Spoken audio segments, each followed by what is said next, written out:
Real financial planning is aligning our use of capital with our values. Carl Richards. Welcome to Retirement Mentorship, your mentor to through retirement. I'm your host, Freeman Lindy, Certified Financial Planner. Today, Wednesday, October 6th, is World Financial Planning Day. Now, this is not some made-up day like National Fuzzy Slippers Day or some other such nonsense that you see floating around the internet. This is an annual day organized and promoted by the Financial Planning Standards Board, an organization of 27 countries to promote ethical and competent financial planning around the world. The organization in the United States that's part of this board is the Certified Financial Planning Board, where we get the Certified Financial Planner designation. We're going to do our part to help bring awareness to financial planning today by talking about what real financial planning is. Carl Richards is a mentor of mine, and he asserts that real financial planning is aligning your use of capital with your values. And I agree, but what do we mean by planning, values, and capital? That's coming up on the Retirement Mentorship podcast. First, the 2-minute tune-in, primary points of the podcast in about 2 minutes. As we're talking about these things, we need to define what we're talking about. Planning, which is having a vision and going forward with it. Capital, specifically time, energy, and money, the things that we get more of and can choose how to spend them. And values, those things that we expressly say are important to us, and also the things that are important to us by virtue of how we actually spend our capital, our time, our money, and our energy. And lastly, we want to talk about alignment. How do you align those things? How to use financial planning to align your use of capital with your values, the things that you say are important to you and the things that are actually important to you. We're going to be exploring all that in depth on today's episode of the Retirement Mentorship podcast.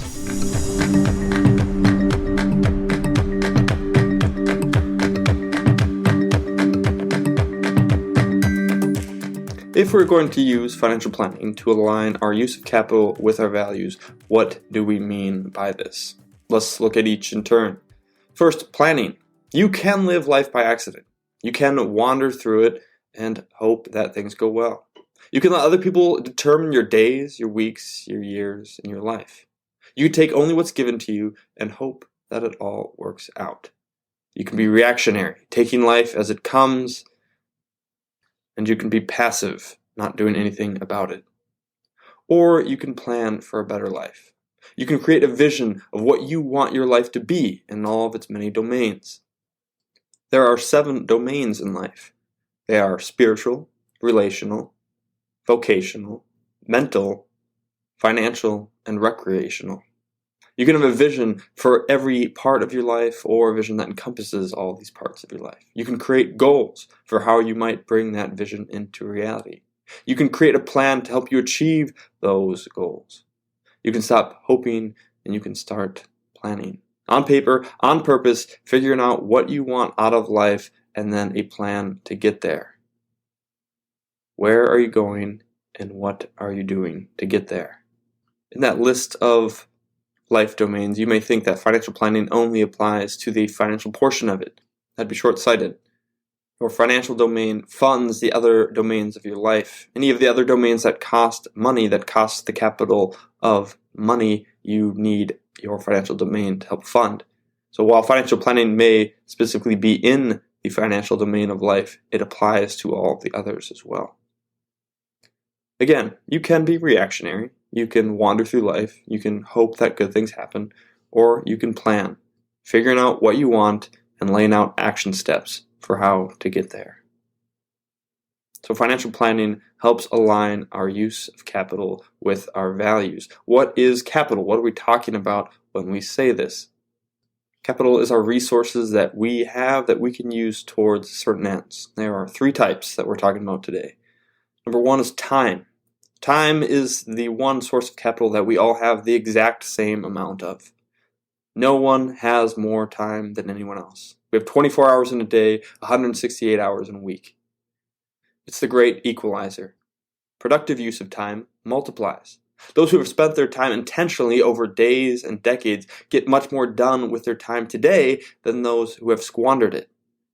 Our use of time does not simply add on top of prior uses of time, it multiplies over time.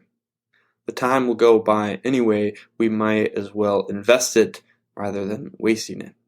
We all have the same amount of time, and ultimately, we each control exactly how that time is spent.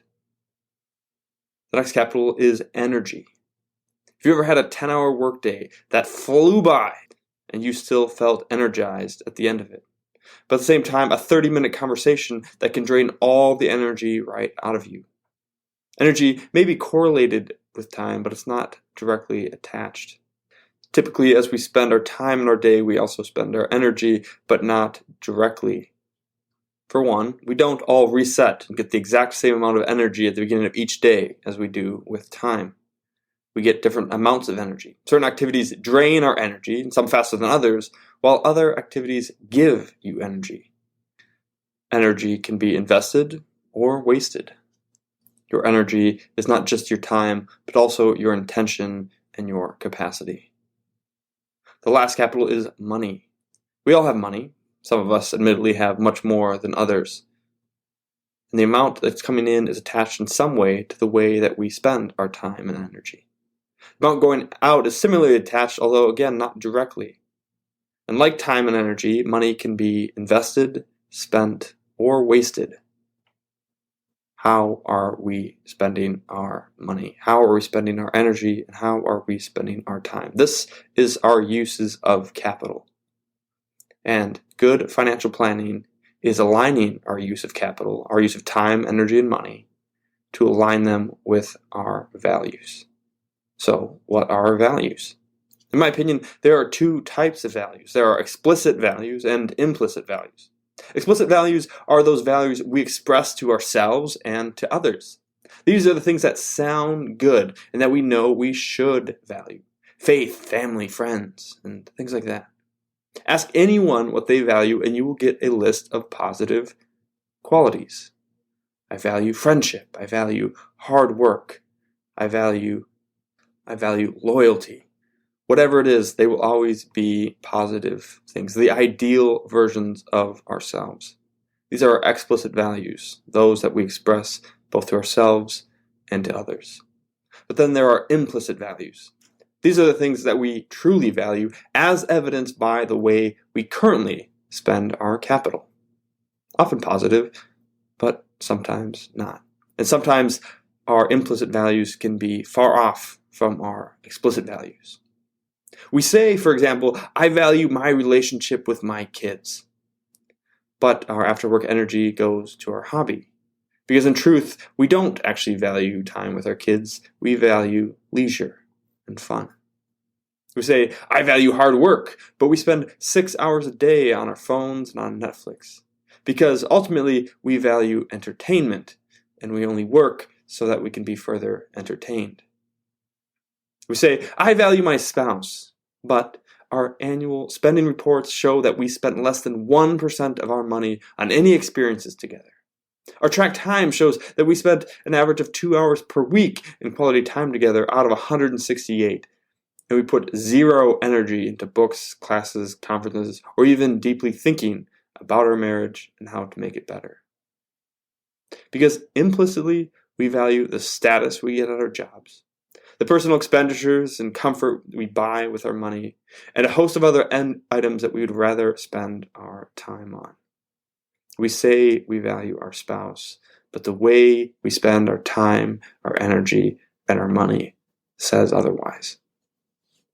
Jesus said 2,000 years ago, where your treasure is, there your heart will be also.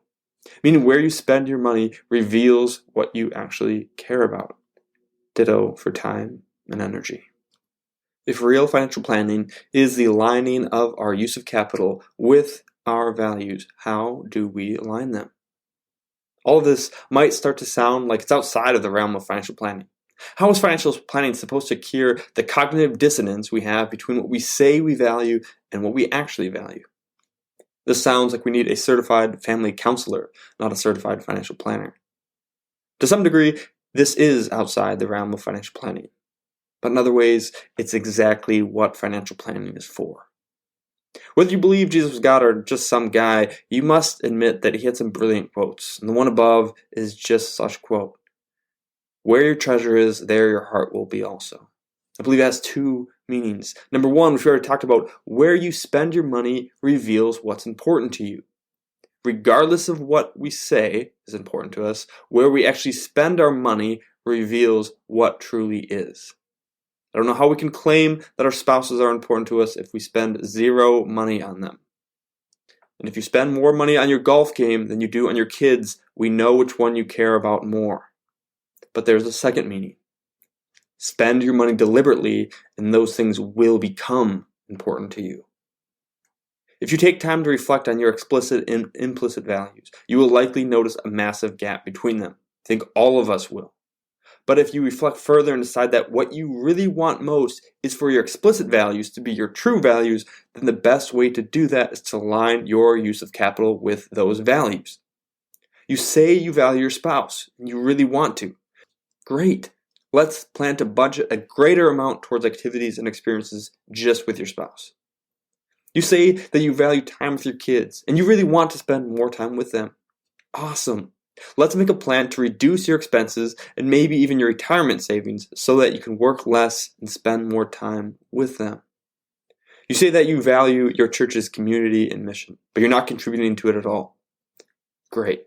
Let's make a plan to use qualified charitable distributions to support them more. You say that you value this, that, and the other thing, but you spend too much time on your phone and on Netflix. Great. Let's get you a track phone and cut out all your subscriptions. You'll save time and money, both of which can be applied to your plan and toward your true values. The best way to align your implicit values with your explicit values is to align your use of capital with those values.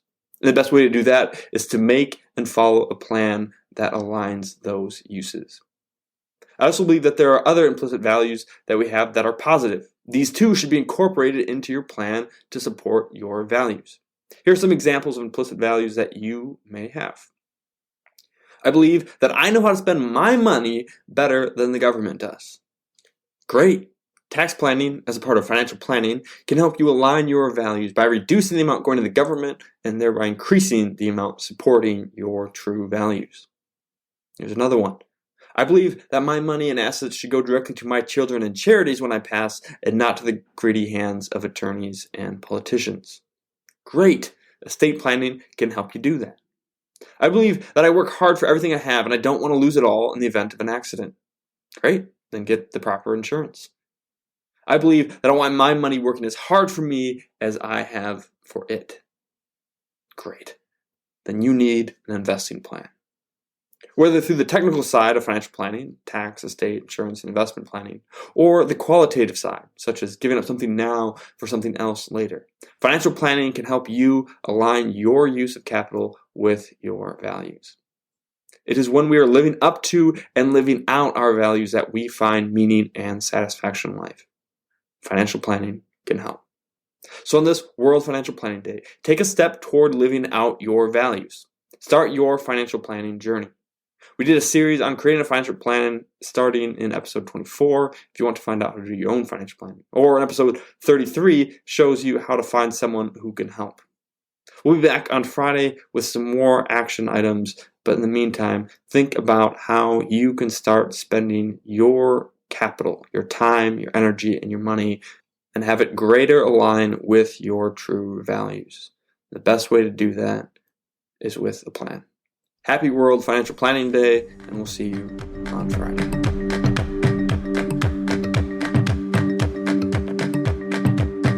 This podcast is educational only and is not intended to be investment, legal, or tax advice or recommendations, whether direct or incidental.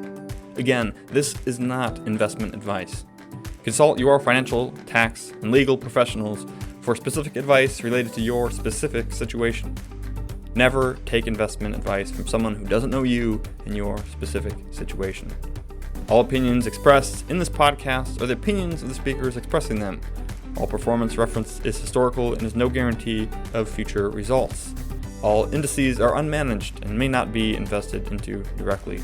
Retirement Mentorship is not affiliated with or controlled by any registered investment advisor, broker-dealer, or other financial services company.